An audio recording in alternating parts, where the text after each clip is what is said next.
அமலாக்கத்துறைக்கு அங்கு என்ன வேலை? விட்டு விளாசிய தலைமை நீதிபதி. திமுகவிற்கு 6 குட் நியூஸ். டாஸ்மாக் தொடர்பான வழக்கில் அமலாக்கத்துறை விசாரணைக்கு தடை விதித்து உச்சநீதிமன்றம் உத்தரவு பிறப்பித்துள்ளது. அமலாக்கத்துறை அனைத்து வரம்புகளை மீறி செயல்படுவதாக உச்சநீதிமன்ற தலைமை நீதிபதி கவாய் கடும் கண்டனம் தெரிவித்துள்ளார். இந்த உத்தரவு ஆளும் திமுக தரப்பிற்கு மிகப்பெரிய அளவில் சாதகமாக மாறும் என்ற சூழல் ஏற்பட்டுள்ளது. டாஸ்மாகிற்கு எதிராக விசாரணையை தொடர்ந்து நடத்தலாம் என்று கடந்த மாதம் உத்தரவிட்டிருந்தது சென்னை உயர்நீதிமன்றம். இதனை எதிர்த்து உச்சநீதிமன்றத்தில் வழக்கு தாக்கல் செய்யப்பட்டது. இந்த வழக்கின் விசாரணைகள் 22ஆம் தேதி வியாழக்கிழமை விசாரணைக்கு வந்தது.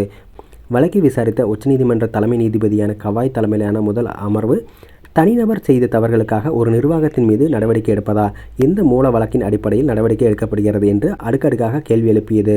அமலாக்கத்துறை வரம்பு மீறி செயல்படுகிறது என்று கண்டனம் தெரிவிக்கப்பட்டது. இறுதியாக டாஸ்மாகிற்கு எதிரான அமலாக்கத்துறையின் விசாரணைக்கு தடை விதித்தது உச்சநீதிமன்றம்.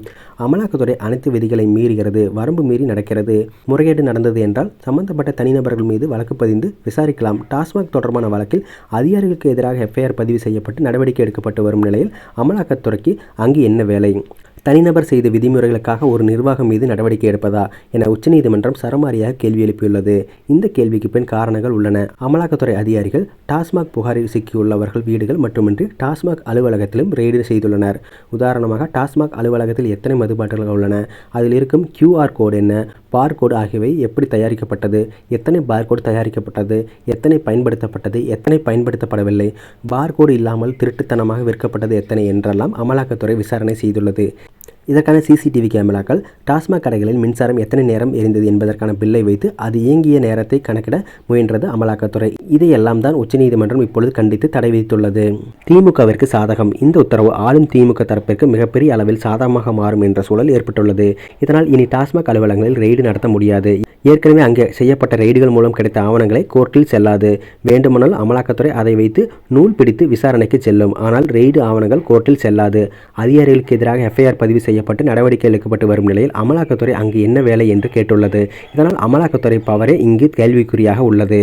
அதாவது லஞ்ச ஒழிப்புத்துறை போலீஸ் பதிவு செய்துள்ள எஃப்ஐஆரில் அவர்களே நடவடிக்கை எடுக்கட்டும், நீங்கள் ஏன் எடுக்கிறீர்கள் என்று கேட்டுள்ளனர். இதனால் அமலாக்கத்துறைக்கு கடிவாளம் போடப்பட்டு உள்ளது. எந்த மூலதன வழக்கின் அடிப்படையில் நடவடிக்கை எடுக்கப்படுகிறது என்று கேள்வி கேட்டுள்ளது.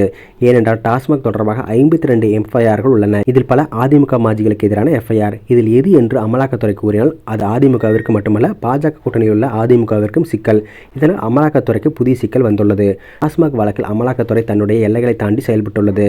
கூட்டாட்சி அமைப்பையே தனது நடவடிக்கையால் சிதைத்துள்ளது என்று அமலாக்கத்துறை விசாரணைக்கு எதிராக தமிழ்நாடு அரசு தொடர்ந்த வழக்கில் உச்சநீதிமன்ற தலைமை நீதிபதி காட்டமாக தெரிவித்துள்ளார். இதனால் அமலாக்கத்துறைக்கு கிட்டத்தட்ட கடிவாளம் போடப்பட்டு உள்ளது.